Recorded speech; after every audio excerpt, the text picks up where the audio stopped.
जय खानदेश मंडळी, मी आहे तुमची सोनल हिराव आणि आज आपण बनवणार आहोत मस्तपैकी मेथीचे पराठे।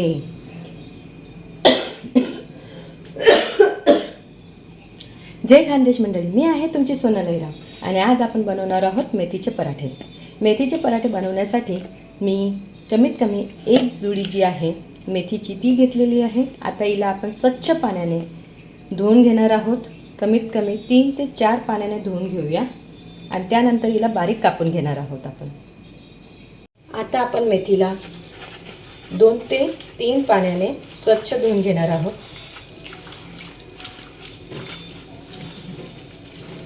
अशा प्रकारे आपल्याला ही मेथी जी आहे ती स्वच्छ धुवून घ्यायची आहे। मी या भांड्याने धुते, याच्यातून काय होतं जे पण काही माती बिटी काही पण असेल ते अशा प्रकारे ती बाहेर निघून जाते, म्हणून मी या भांड्याचा उपयोग करते। तुम्ही एका पातेलीमध्ये पण घेऊन धुवू शकता। अशा प्रकारे आपण हिला 2-3 पाण्याने धुवून घेऊया। आता मेथी आपली स्वच्छ धुवून झालेली आहे। आता ह्या मेथीला आपण बारीक कापून घेऊया एका ताटामध्ये। आपल्याला अशी बारीक बारीक ही मेथी कापून घ्यायची आहे। मेथी जी आहे ती बारीक चिरून झालेली आहे। आता यामध्ये आपण 1 वाटी गव्हाचं पीठ, त्यानंतर 1 चमचा आपण याच्यामध्ये 1 ते 1.5 चम्मच सारखं याच्यात आपण चण्याचं पीठ घालणार आहोत। त्यानंतर लसूण आणि मिरची बारीक ठेचून घेतलेली आहे ते पेस्ट घालूया आपण याच्यात।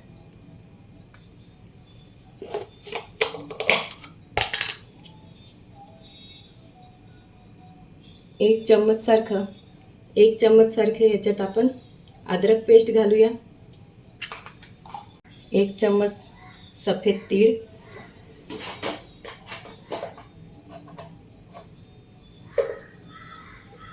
त्यानंतर ओवा घालूया। ओवा घालताना आपल्याला त्याला असं चुरून घ्यायचं आहे, त्याच्याने सुगंध खूप छान येतो। ओवा घातलेला आहे। थोडी हिंग घालूया आपण।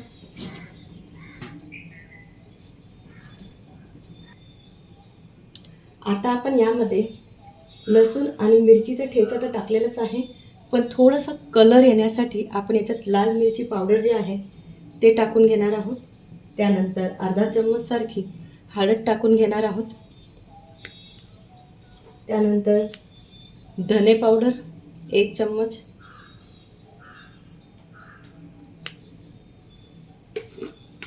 मीठ स्वादनुसार,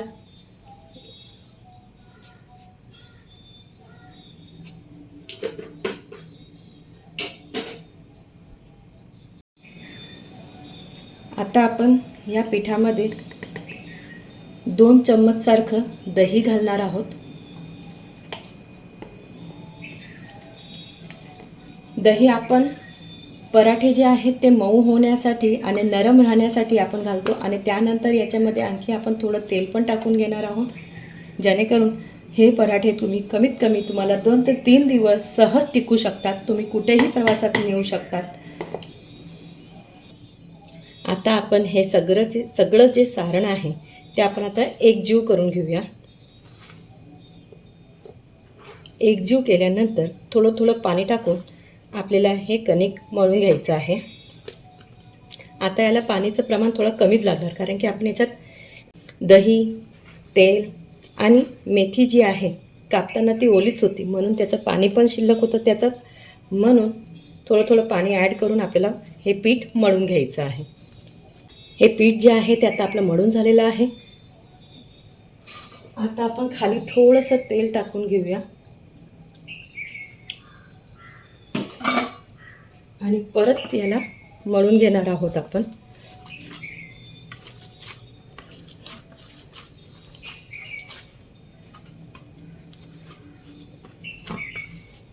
आता याला आपण 10 मिनिटासाठी बाजूला ठेवून देऊया झाकून आणि त्यानंतर आपण पराठे करायला घेऊया।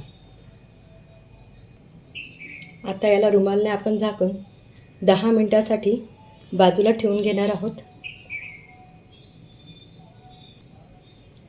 10 मिनटं झालेली आहेत. आता आपण परत ह्या पिठाला एकजीव करून घेऊया आणि त्यानंतर असे छोटे छोटे गोळे करून घेऊया. याचे छोटे छोटे गोळे जर करून ठेवलेत तर आपला वेळ वाया जात नाही आणि लवकर पराठे बनतात. तर आपण ह्या प्रकारे छोटे छोटे गोळे तयार करून घेऊया. अशा प्रकारे आपण सगळे गोळे तयार करून घेतलेले आहेत. आता एका साईडला आपण तवा ठेवूया. एका साईडला आपण तवा ठेवून घेणार आहोत. तुम्ही बघू शकता की एका साईडला मी तवा ठेवलेला आहे गरम करायला. आता आपण हे पराठे लाटून घेऊया. आता आपण असे गोळे जे तयार केलेले आहेत ते गोळे आता आपण असं पिठात डीप करून लाटून घेणार आहोत.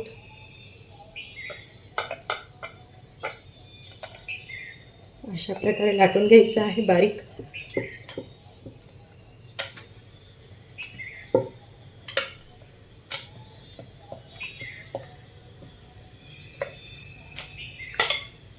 बघू शकता की आपला हा पराठा जो आहे तो तयार झालेला आहे.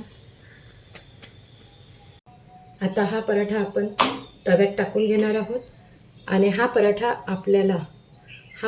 पराठा जो आहे तो आपल्याला मंद आचेवरती भाजायचा नाही आहे. फुल गॅसवरतीच, फुल फ्लेमवरती आपल्याला भाजायचा आहे. जर तुम्ही मंद गॅसवरती भाजला तर हा पराठा कडक होऊ शकतो, म्हणून आपल्याला याला शक्यतो फुल फ्लेमवरतीच भाजायचा आहे. आता याला बबल्स आले की आपण लगेच पलटी मारणार आहोत. आपण असं छान पलटी मारून घेऊया. तुम्ही हवं तर याला बटर, घी किंवा तेलही लावू शकता.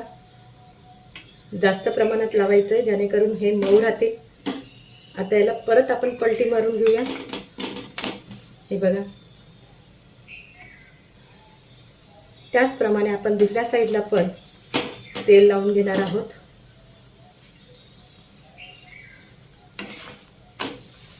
याला आपल्याला जास्त भाजायचं नाही. हा जास्तीत जास्त 1 मिनिटात भाजून होतो. जास्त वेळ लागत नाही याला भाजायला. हे बघू शकतात की आपला हा पराठा जो आहे तो तयार झालेला.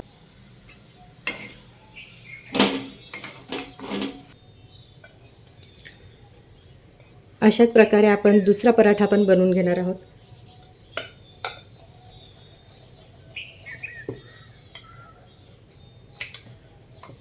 पीठ आपण 10 मिनिटं मुरून घेतलेले आहे. त्याच्यात दही आणि तेल टाकल्यामुळे पीठ पण एकदम मऊ आहे, म्हणून लाटायलाही एकदम सहज इझिली लाटले जात आहेत.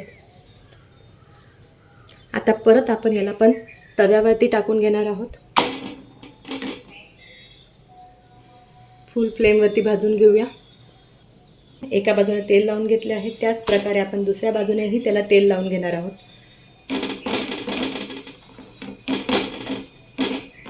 आणि याला आता भाजून घेऊया दुसऱ्या साईडने. हे बघा किती छान भाजला गेलेला आहे. अशाच प्रकारे आपल्याला सगळे पराठे करून घ्यायचे आहेत.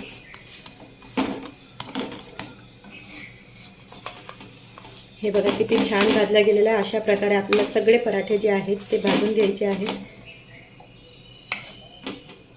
आपले हे मेथीचे पराठे जे आहेत ते तयार झालेले आहेत. तुम्ही बघू शकतात की किती असे मऊ, लुसलुशीत आणि दिसायलाही किती सुंदर दिसत आहे. आता हे पराठे तुम्ही शेंगदाण्याची चटणी आणि खोबरं लसूणची चटणी जी असते त्याच्यासोबतही खाऊ शकतात. जर कुणाला दहीसोबत आवडत असेल तर दहीसोबत पण खाऊ शकतात. हे पराठे पूर्ण दिवसभर, हे बघा किती सॉफ्ट आहेत, है ना. तर हे पराठे तुम्ही पूर्ण दिवसभर पण खाऊ शकतात. असंच नाही तर तुम्ही कुठे प्रवासात गेलात तर तुम्ही प्रवासात पण हे आरामाने 3 दिवसपर्यंत टिकू शकतात. प्रवासात पण तुम्ही छोट्याशा डब्यामध्ये, जसं की ही लसूण आणि खोबऱ्याची चटणी जी आहे ते तुम्ही कॅरी करू शकतात. त्याच्यासोबतही खाऊ शकतात. जर कोणाला लोणच्यासोबत पण खाऊ शकतात. जर तुम्हाला माझी ही रेसिपी आवडली असेल तर नक्कीच तिला लाईक करा, फॉलो करा, शेअर करा आणि सबस्क्राईब करायला विसरू नका आणि कमेंट करायलाही विसरू नका. धन्यवाद.